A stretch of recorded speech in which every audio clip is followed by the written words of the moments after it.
اعوذ باللہ السمیع العلیم من الشیطان الرجیم بسم اللہ الرحمن الرحیم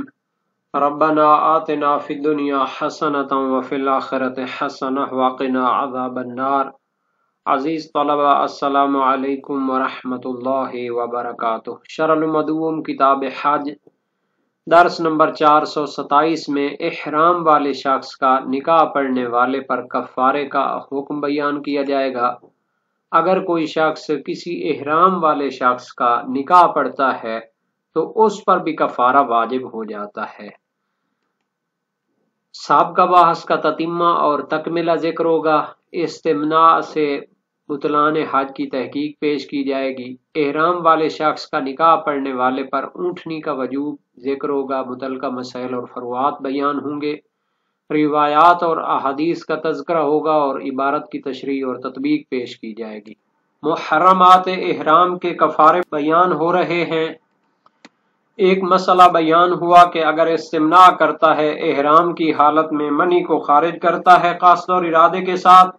تو اس پر ایک اونٹنی واجب ہوتی ہے کفارے کے طور پر اور اس کی قربانی کرے۔ تو اس میں سوال پیدا ہوتا ہے کہ اگر عمدن اور تحریم کے علم ہونے کے باوجود ایسا کام کرے تو اس کی حج باطل ہو جائے گی یا نہیں ہوگی؟ بعض فقہا کا نظریہ ہے کہ باطل ہو جائے گی، اور روایت بھی اس پر دلالت کرتی ہے، اور اس کے مخالف کوئی روایت بھی نہیں ہے، تو بطلان حج کا نظریہ ترجیح پیدا کر لیتا ہے۔ لیکن کہنا چاہیے کہ اس صورت میں حج کا بطلان اس وقت ہوگا کہ جیسے حج جماع کے ذریعے باطل ہوتی تھی، اور وہ صورت ہے کہ جب مشعر کے وقوف سے پہلے ایسا کیا جائے۔ عبارت کو دیکھتے ہیں۔ فرمایا وَحَلْ يَفْسُدُ بِهِ الْحَجُّ مَعَ تَعَمُّدِهِ وَالْعِلْمِ بِتَحْرِيمِهِ قِيلَ نَعَمْ وَهُوَ الْمَرْوِيُّ مِنْ غَيْرِ مُعَارِضٍ وَيَنبَغِي تَقْيِيدُهُ بِمَوْضِعٍ يُفْسِدُهُ الْجِمَاعُ۔ آیا استمناء کرنے کے ذریعے حج باطل ہو جائے گی جب اس کو جان بوجھ کر انجام دے اور اس کے احرام کی حالت میں حرام ہونے کا بھی علم اور یقین رکھتا ہو، مسئلہ بھی جانتا ہے، اور اپنے ارادے اور قصد کے ساتھ احرام کی حالت میں ایسا کرتا ہے، تو کیا اس استمناء کے ذریعے حج باطل ہوگی یا نہیں؟ قیل نعم، ایک نظریہ ہے فقہا کا کہ ہاں باطل ہو جائے گی۔ وَهُوَ الْمَرْوِيُّ مِنْ غَيْرِ مُعَارِضٍ، اور یہی نظریہ روایات میں بھی منقول ہے اور اس کے مخالف بھی کوئی روایت نہیں ہے، پس اسی نظریے کو قبول کرنا چاہیے۔ وَيَنبَغِي تَقْيِيدُهُ بِمَوْضِعٍ يُفْسِدُهُ الْجِمَاعُ۔ شہید ثانی فرماتے ہیں لیکن سزاوار ہے کہ استمناء کے ذریعے حج کے بطلان کو مقید اور مشروط کرے اس صورت کے ساتھ کہ جس صورت میں جمع کرنا احرام کی حالت میں حج کو باطل کر دیتا ہے۔ وقوف مشعر سے پہلے ایسا ہو تو حج کو باطل کر دیتا ہے، اور وقوف مشعر کے بعد ہو تو حج باطل نہیں ہوتی، صرف اونٹنی کا کفارہ واجب ہوتا ہے۔ تو یہ قید اس میں ذکر کرنی چاہیے۔ وَيُسْتَثْنَى مِنَ الْأَسْبَابِ الَّتِي عَمَّمَهَا مَا تَقَدَّمَ مِنَ الْمَوَاضِعِ الَّتِي لَا تُوجِبُ الْبَدَنَةَ بِالْإِمْنَاءِ وَهِيَ كَثِيرَةٌ۔ شہید ثانی اس عبارت میں ایک تذکر اور یاد دہانی کرانا چاہتے ہیں کہ شہید اول نے فرمایا کہ جس طریقے سے بھی استمناء ہو اور منی خارج کی جائے تو اس صورت میں ایک اونٹنی واجب ہو جاتی، اس کی قربانی کرنا اور کفارہ کرنا۔ لیکن ان اسباب میں سے ان اسباب کو جن کے بارے میں پہلے گفتگو ہو چکی ہے اور ان کے لیے خاص قسم کے کفارے قرار دیے گئے ہیں، ان کو استثناء کرنا چاہیے۔ مثلا پہلے بحث ہوئی ہے کہ بوسہ لینے کے ذریعے اگر منی خارج ہوتی ہے اور شہوت کے ذریعے ہاتھ لگانے سے اگر اور چھونے سے اگر منی خارج ہوتی ہے، اسی طرح نگاہ کرنے سے اگر منی خارج ہوتی ہے، تو ان اسباب کے بارے میں خاص احکام تھے پہلے، وہ بیان ہو چکے ہیں۔ بعض صورتوں میں ایک بکری واجب ہے۔ تو اس وجہ سے شہید کی یہاں پر جو استمناء والی بحث میں کفارے والی بحث ہے تو اس کو مقید کرنا چاہیے، اس سے استثناء کرنا چاہیے دوسرے اسباب کو جو پہلے خاص قسم کے کفاروں کے ساتھ گزر چکے ہیں۔ وَيُسْتَثْنَى مِنَ الْأَسْبَابِ الَّتِي عَمَّمَهَا، شہید اول نے تو بطور عام اور وسیع کہہ دیا ہے کہ جن اسباب کے تحت بھی استمناء کیا ہو اور منی خارج کی ہو تو اس کی وجہ سے ایک اونٹنی کا کفارہ واجب ہوتا ہے، لیکن شہید فرماتے ہیں ان اسباب سے استثناء کیا جائے گا ما تقدم من المواضع التي، جو پہلے مقامات اور موارد گزر چکے ہیں، التي لا توجب البدنة بالامناء، کہ جو منی خارج کرنے کے ذریعے مادہ اونٹنی کے وجوب کو سبب نہیں بنتے۔ وَهِيَ كَثِيرَةٌ، اور وہ بہت سے موارد ہیں جن کو ذکر کیا گیا ہے، تو اس میں اگرچہ منی خارج ہو جائے لیکن اس میں اونٹنی واجب نہیں ہوتی، بلکہ بعض میں بکری واجب ہوتی ہے، اور مختلف کفارے اس کے بیان کیے گئے ہیں۔ تو جہاں تک استمناء کے ذریعے اگر احرام کی حالت میں یہ کرتا ہے تو ایک اونٹنی واجب ہو جاتی ہے، تو اس میں کوئی اختلاف نہیں، تمام فقہاء شیعہ اس کے قائل ہیں، اور اس کے ذریعے حج کے باطل ہونے کے بارے میں اختلاف موجود ہے۔ اکثر فقہاء کا نظریہ ہے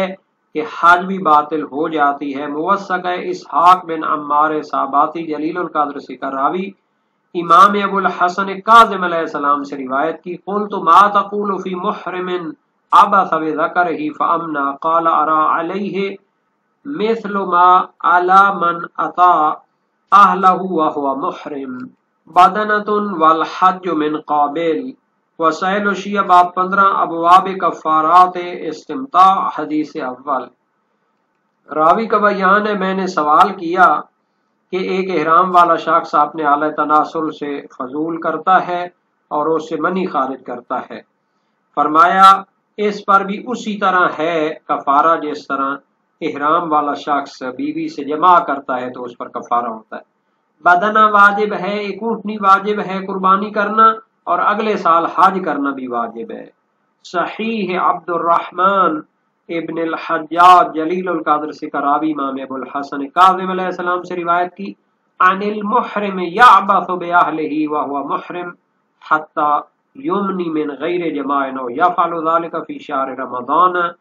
ماذا علیہ، قال علیہما جمیعا الکفارہ مثل ما علی الذی یجامع۔ وسائل الشیعہ باب 14 ابواب کفارات الاستمتاع، حدیث اول۔ احرام والا شخص اپنی بیوی سے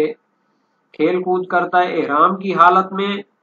حتیٰ کہ جماع کے بغیر ہی منی خارج ہو جاتی ہے، یا ماہ رمضان میں ایسا کرتا ہے تو ان پر کیا کفارہ ہے؟ فرمایا ان دونوں پر اسی طرح کفارہ ہے جس طرح کوئی شخص اس حالت میں جماع کرتا ہے تو اس پر کفارہ ہوتا ہے۔ ان سے معلوم ہوتا ہے علامہ ابن ادریس ہلی کا نظریہ ضعیف ہے کہ وہ کہتے ہیں فقط کفارہ واجب ہوگا، اگلے سال حج کرنے کی ضرورت نہیں ہے، اور وہی شیخ طوسی نے استبصار فی مختلف فیہ اخبار میں بھی اختیار کیا ہے، وہ بھی ضعیف ہو جائے گا نظریہ۔ شیخ طوسی کی کتاب استبصار کا بھی ماشاءاللہ ترجمہ اردو کراچی سے سبیل سکینہ ادارے سے شائع ہوئی ہے، تو پہلی 2 جلدیں تو ہو چکی ہیں، باقی بھی کام جاری ہے۔ وَلَوْ عَقَدَ الْمُحْرِمُ أَوِ الْمُحِلُّ لِمُحْرِمٍ عَلَى امْرَأَةٍ فَدَخَلَ فَعَلَى كُلٍّ مِّنْهُمَا أَيْ مِنَ الْعَاقِدِ وَالْمُحْرِمِ الْمَعْقُودِ لَهُ بَدَنَةٌ وَالْحُكْمُ بِذَلِكَ مَشْهُورٌ بَلْ كَثِيرٌ مِّنْهُمْ لَا يَنْقُلُ فِيهِ خِلَافًا وَمُسْتَنَدُهُ روایت و سماع۔ اب مسئلہ یہ ہے کہ اگر کوئی شخص ایک احرام والے شخص کے ساتھ کسی عورت کا نکاح پڑھتا ہے، چاہے نکاح پڑھنے والا احرام کی حالت میں ہو یا احرام کے بغیر ہو، اور جن کا نکاح پڑھا گیا ہے وہ آپس میں ہم بستری بھی کر لیتے ہیں۔ تو اس صورت میں جس کا نکاح پڑھا گیا ہے اور جس نے نکاح پڑھا ہے تو دونوں پر ایک ایک اونٹنی کفارہ کے طور پر واجب ہے، اور یہ حکم فقہائے شیعہ میں مشہور ہے، بلکہ بہت سے فقہا نے تو اس میں اختلاف کو ذکر نہیں کیا، جس سے اتفاق بھی سمجھا جاتا ہے۔ اور اس حکم کا جو دلیل ہے وہ روایت سماع بن مہران جلیل القدر سے کا راوی ہے۔ عبارت کو دیکھتے ہیں، فرمایا لو عقد المحرم، اگر احرام والا شخص اویل محل یا جو احرام کے بغیر ہے عقد پڑتا ہے لمحرم احرام والے شخص کا علی امرات ایک عورت کے ساتھ، فدخل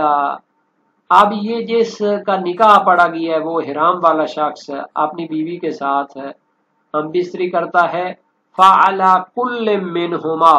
اے من العاقد والمحرم، تو ان دونوں پر ایک اونٹنی بدنہ واجب ہے، یعنی کہ جس نے نکاح پڑھایا ہے اور جس احرام والے شخص کا نکاح پڑھا گیا ہے، المحرم المعقود لہو، جس کا نکاح پڑھا گیا ہے، تو ان دونوں پر علیحدہ علیحدہ اونٹنی کا کفارہ واجب ہے۔ والحکم بذالک مشہور، یہ حکم شیعہ فقہا میں مشہور ہے، بل کثیر منہم لا ینقل فیہ خلافا، بلکہ بہت سے فقہا نے اس میں کوئی مخالف ذکر نہیں کیا، نقل نہیں کیا۔ اس سے پتہ چلتا ہے کہ تمام فقہاء شیعہ کا یہی نظریہ ہے۔ وَمُسْتَنَدُهُ روایت سماع، اور اس کی دلیل سماع بن مہران کی روایت ہے۔ وَمَوْضِعُ الشَّكِّ وُجُوبُهَا عَلَى الْعَاقِدِ الْمُحِلِّ، وَتَضَمَّنَتْ أَيْضًا وُجُوبَ الْكَفَّارَةِ عَلَى الْمَرْأَةِ المحلة مع علمها بإحرام الزوج۔ شہید ثانی فرماتے ہیں کہ اگر نکاح پڑھنے والا شخص محل ہو یعنی احرام کی حالت میں نہ ہو تو اس صورت میں شک اور اشکال واقع ہوتا ہے کہ اس پر بھی اونٹنی کا کفارہ واجب ہو، اگرچہ کہ سماع بن مہران کی روایت میں اس پر اونٹنی کا وجوب ذکر ہے، لیکن اشکال اس لحاظ سے ہے کہ اس روایت کی سند میں بعض ضعیف راوی موجود ہیں، اس وجہ سے اس کے ذریعے حکم کو ثابت کرنا مشکل ہو جاتا ہے۔ اور اگر نکاح پڑھنے والا احرام کی حالت میں ہو تو اس پر کفارہ واجب ہونے میں کوئی شک شبہ نہیں ہے، کیونکہ اس نے احرام کی حالت میں ایسا کیا ہے تو اس پر کفارہ واجب ہوگا، اور اس پر اجماع اور اتفاق بھی پایا جاتا ہے۔ وَمَوْضِعُ الشَّكِّ وُجُوبُهَا عَلَى الْعَاقِدِ الْمُحِلِّ، یعنی کہ ہم نے فرمایا کہ نکاح پڑھنے والے پر بھی اور جس کا نکاح پڑھا گیا دونوں پر کفارہ واجب ہوگا۔ جس کا نکاح پڑھا گیا وہ تو احرام کی حالت میں تھا، وہ اگر اپنا نکاح پڑھواتا ہے اور اس کے بعد ہم بستری کرتا ہے تو اس پر تو کفارہ واجب ہونا چاہیے، لیکن جس نے نکاح پڑھا ہے اگر وہ بھی احرام کی حالت میں ہو تو احرام کی حالت میں اس کو ایسا نہیں کرنا چاہیے، اس پر بھی کفارہ بنتا ہے۔ لیکن ایک شخص احرام کی حالت میں نہیں ہے، اس نے احرام والے شخص کا نکاح پڑھ دیا، تو اس پر جو کفارے کا وجوب ہے اس کے بارے میں شک ہے۔ کیوں؟ چونکہ جو جس دلیل کے ذریعے آپ ثابت کرنا چاہتے ہیں اس کی سند میں اشکال موجود ہے، اور اس نے کوئی احرام کی بھی مخالفت نہیں کی کیونکہ اس نے خود تو احرام باندھا ہوا نہیں ہے، تو شک کا محل وہ ہے وجوبہا، کفارے کا واجب ہونا، علی العاقد المحل، یعنی نکاح پڑھنے والا بغیر احرام کے ہو تو اس پر کیسے یہ اونٹنی واجب ہوگی، حالانکہ اس نے تو کوئی جرم بھی ارتکاب نہیں کیا چونکہ خود تو وہ احرام کی حالت میں نہیں ہے۔ اب دوسرے شخص کا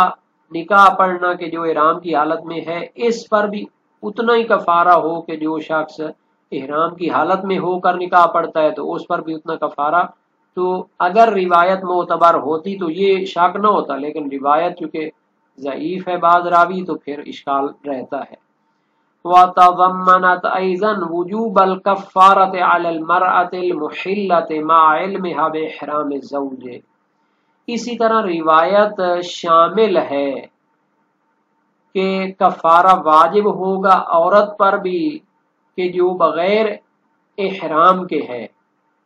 مع علم ہاب احرام زوجے، جب وہ جانتی ہو کہ جس کے ساتھ اس کا نکاح پڑھا جا رہا ہے اس کا شوہر بننے والا ہے، وہ احرام کی حالت میں ہے،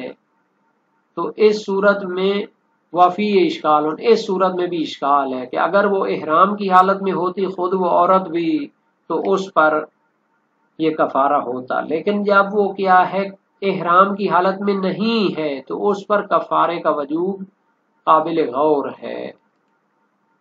تو اگر نکاح پڑھنے والا یا جس عورت کا نکاح پڑھا گیا ہے یہ احرام کی حالت میں نہ ہوں تو اس صورت میں ان پر ایک اونٹنی کا کفارہ واجب ہونے میں اشکال اس وجہ سے ہے، اول تو اس روایت کی سند میں ضعیف راوی موجود ہیں، اور اگر روایت کو قبول کر لیا جائے تو قواعد شرعی اور قواعد فقہی کے لحاظ سے بھی اشکال ہو سکتا ہے کہ یہ روایت قواعد فقہی کے مخالف ہے، کیونکہ کفارات حج کے باب میں قانون ہے کہ کفارہ اس وجہ سے واجب ہوتا ہے کہ اس نے احرام کی حالت میں کوئی خلل اور نقص واقع کیا ہے، کوئی اس میں کمی کی ہے، حالانکہ یہ دونوں تو احرام کی حالت میں ہی نہیں ہے، تو انہوں نے اپنے احرام میں تو کوئی خلل بھی نہیں ڈالا، خرابی بھی نہیں کی، تو ان پر کفارے کے وجوب میں مشکل ہوتی ہے جب تک دلیل معتبر نہ ہو۔ لیکن ہنا قطع المصنف فی الدروس بعدم الوجوب علیہا، لیکن اس مسئلے میں یعنی اگر جس عورت کا نکاح پڑھا گیا ہے احرام والے مرد کے ساتھ وہ خود عورت احرام کی حالت میں نہ ہو تو اس پر کفارہ واجب نہ ہونے کے بارے میں شہید اول نے اپنی دروس شرعیہ میں قطع اور یقین پیدا کیا ہے۔ تو شہید ثانی اس پر اشکال فرماتے ہیں کہ اگر آپ نے سماع کی روایت پر عمل کرنا ہے تو پھر جناب علی اس عورت پر بھی کفارہ واجب ہونا چاہیے اور نکاح پڑھنے والے پر بھی کفارہ واجب ہونا چاہیے، چاہے دونوں احرام سے خارج ہوں، کیونکہ دونوں کا حکم روایت میں موجود ہے، اور اگر آپ نے روایت پر عمل نہیں کرنا تو پھر دونوں پر کفارہ واجب نہ کریں، کیونکہ دونوں تو احرام کی حالت میں ہیں نہیں، ان کا تو احرام ہی نہیں ہے کہ کہا جائے کہ انہوں نے اپنے احرام میں کوئی خلل ڈالا ہے۔ تو شہید اول نے وہ جو لڑکی جس کا نکاح پڑھا گیا ہے احرام والے مرد کے ساتھ خود وہ احرام میں نہیں ہے، اس پر تو یقین کے ساتھ کہا ہے دروس میں کوئی کفارہ واجب نہیں ہوگا، لیکن نکاح پڑھنے والا شخص جب وہ بھی بغیر احرام کے ہو تو اس پر آپ نے اس کفارے کو معاف نہیں کیا، تو اس میں جو آپ نے تفصیل دے دی ہے اس میں اشکال ہے اور آپ کو مزید تحقیق کرنی چاہیے۔